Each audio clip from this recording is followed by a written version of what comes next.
আজকে ভাবলাম যে বাড়ি যাব। একবার ভাবছি যে যাব, কারণ অনেকদিন যাওয়া হচ্ছে না। আরেকবার ভাবলাম যে না, যাব না, অনেক গরম, তারপর আবার অ্যাসাইনমেন্টের প্যারা।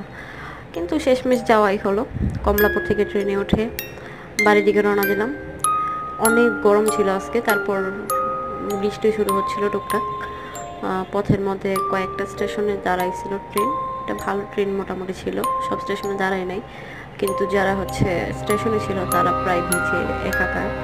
যাই হোক, পরে পুরো রাস্তা বৃষ্টিতে দেখতে দেখতে, বৃষ্টি দেখতে দেখতে চলে আসলাম ব্রাহ্মণবাড়িয়া।